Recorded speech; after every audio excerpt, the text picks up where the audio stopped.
Hi అండి. అందరికీ నమస్కారం. Welcome to my channel. ఈ వీడియోలో ఏపీ ప్రభుత్వ ఉద్యోగులకు మధ్యంతర భృతి ఐఆర్‌పై ముగిసిన భేటీ 40,000 కోట్ల బకాయిలు. దీనికి సంబంధించిన పూర్తి వివరాలు ఈ వీడియోలో తెలుసుకుందాము. వీడియో అయితే ఎక్కడ గాని స్కిప్ చేయకుండా ఎండ్ వరకు చూసేయండి. అప్పుడే ఇన్ఫర్మేషన్ పూర్తిగా అర్థమవుతుంది. అలాగే ఈ వీడియో చూస్తున్న ప్రతి ఒక్కరు వీడియోకి లైక్ చేయండి ఫ్రెండ్స్. ఈ వీడియోని తోటి ఉద్యోగ, పెన్షన్ మిత్రులతో అయితే షేర్ చేయండి. కొత్తగా మన ఛానల్ చూస్తున్నవారు ఇంకా ఎవరైనా సబ్స్క్రైబ్ చేసుకోకపోతే వెంటనే మన ఛానల్‌ని సబ్స్క్రైబ్ చేసుకోండి. సబ్స్క్రైబ్ చేసుకోవడం వల్ల నేను చేసే ప్రతి ఒక్క వీడియో మీ వరకు రీచ్ అవుతుంది. ఇక ఆలస్యం చేయకుండా వివరాల్లోకైతే వెళ్ళిపోదాము. ఫ్రెండ్స్ ఇక విషయానికొచ్చినట్టయితే ఆంధ్రప్రదేశ్ రాష్ట్రంలో ప్రభుత్వ ఉద్యోగులు మరియు పెన్షనర్ల సమస్యల పరిష్కారం కోసం జరిగిన మధ్యంతర భృతి చర్చల సారాంశం మరియు పెండింగ్‌లో ఉన్న దాదాపు 40,000 కోట్ల రూపాయల బకాయిల వివరాలను మనం అత్యంత లోతుగా తెలుసుకునే ప్రయత్నం చేద్దాం. రాష్ట్ర వ్యాప్తంగా ఉన్న సుమారు 16,00,000 మంది ప్రభుత్వ ఉద్యోగులు మరియు 4,00,000 మందికి పైగా ఉన్న పెన్షనర్లు ఇప్పుడు ప్రభుత్వం వైపు ఆశగా ఎదురు చూస్తూ ఉన్నారు. గతంలో చంద్రబాబు నాయుడు గారు ముఖ్యమంత్రిగా ఉన్న సమయంలో ఉద్యోగులకు ఏకంగా 43% ఫిట్‌మెంట్‌ను ప్రకటించి వారిలో గొప్ప ఉత్సాహాన్ని నింపారు. ఆనాటి తీపి జ్ఞాపకాలను గుర్తు చేసుకుంటూ ప్రస్తుత ప్రభుత్వం కూడా అదే స్థాయిలో లేదా అంతకంటే మెరుగైన రీతిలో ఐఆర్ ప్రకటిస్తుందని ఉద్యోగ వర్గాలు గట్టిగా నమ్మకంతో ఉన్నాయి. ఈ క్రమంలో AP JAC Amaravati chairman Bopparaju Venkateswarlu గారు ప్రభుత్వం ముందు కొన్ని కీలక డిమాండ్లను ఉంచారు. ముఖ్యంగా ఎన్నికలకు ముందు ఇచ్చిన హామీలను నెరవేరుస్తూ ఉద్యోగుల ఆర్థిక ఇబ్బందులను తొలగించేలాగా తక్షణమే ఐఆర్ ప్రకటించాలని ఆయన గట్టిగా కోరుతున్నారు. అయితే పొరుగు రాష్ట్రమైన తెలంగాణతో పోల్చుకుంటే ఆంధ్రప్రదేశ్ ఉద్యోగులు తీవ్రంగా నష్టపోతూ ఉన్నారనే ఆవేదన వ్యక్తమవుతోంది. తెలంగాణలో పనిచేస్తున్న ప్రభుత్వ ఉద్యోగులు గత 3 సంవత్సరాలుగా మధ్యంతర భృతిని పొందుతూ ఆర్థికంగా నిలదొక్కుకుంటున్నారు. కానీ ఏపీలో మాత్రం గత 3 ఏళ్లుగా ఐఆర్ ప్రకటించకపోవడం వల్ల ప్రతి ఉద్యోగి తన జీవితంలో లక్షలాది రూపాయలను కోల్పోవాల్సొచ్చిందని బొప్పరాజు గారు వివరించారు. ఈ జాప్యం వల్ల ఉద్యోగుల కుటుంబాల ఆర్థిక స్థితిగతులు దెబ్బతింటున్నాయని, పెరుగుతున్న ధరలకు అనుగుణంగా జీతాల పెంపు లేకపోవడం అన్యాయమని ఆయన అభిప్రాయపడ్డారు. తెలంగాణ ఉద్యోగులకు లభిస్తున్నటువంటి లబ్ధిని ఉదాహరిస్తూ ఏపీలో కూడా అదే తరహాలో త్వరితగతిన నిర్ణయం తీసుకోవాలని ఆయన డిమాండ్ చేస్తూ ఉన్నారు.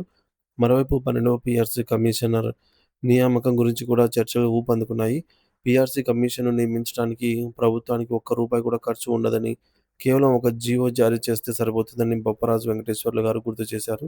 కమిషనర్‌ను తక్షణమే నియమించి వారికి 90 రోజుల గడువును విధించి నివేదిక తెప్పించుకోవాలని, తద్వారా 12వ పీఆర్సీని అమలు చేసే వేగవంతం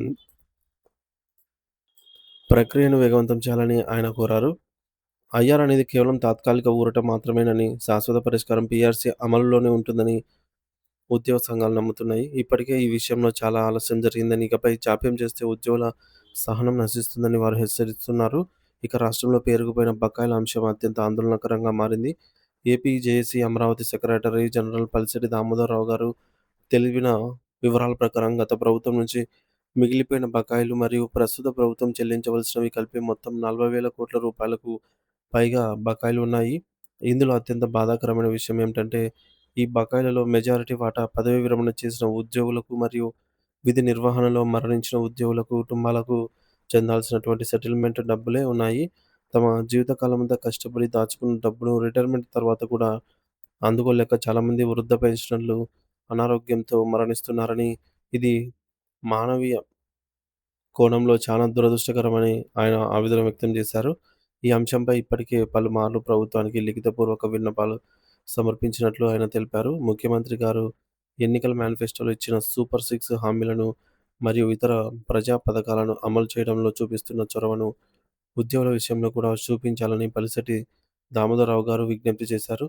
ప్రజలందరికీ హామీలు నెరవేరుతున్న వేళ ప్రభుత్వ యంత్రాంగాన్ని నడిపించే ఉద్యోగులకు ఇచ్చిన హామీల విషయంలో ప్రభుత్వం వెనకడుగు వేయటం వల్ల ఉద్యోగ వర్గాల్లో తీవ్ర నిరాశ నెలకొందని ఆయన అన్నారు.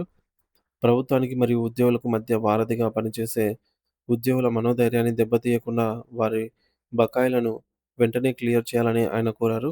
ఉద్యోగుల పట్ల ప్రభుత్వం సానుకూల దృక్పథంతో ఉండాలని, అప్పుడే వారు రెట్టింపు ఉత్సాహంతో పనిచేయగలరని ఆయన వివరించారు.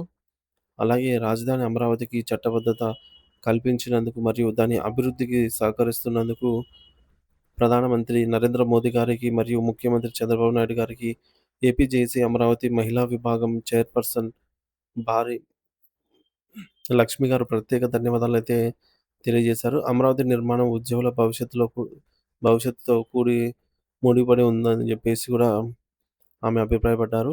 ముఖ్యంగా రాజధాని ప్రాంతంలో ఉద్యోగులకు గతంలో కేటాయించిన ఇంటి స్థలాలను వీలైనంత త్వరగా అప్పగించాలని ఆమె కోరారు.